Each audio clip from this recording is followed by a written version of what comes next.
और सुनो। हाँ सुनावा। ककरी ए देवरू ककरी,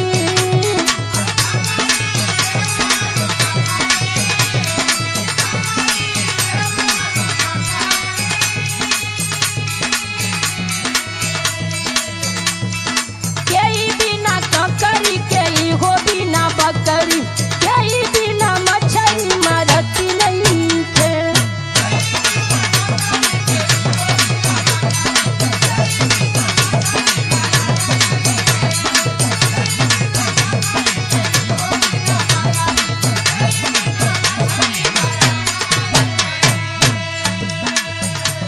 ए भाऊजी बोला।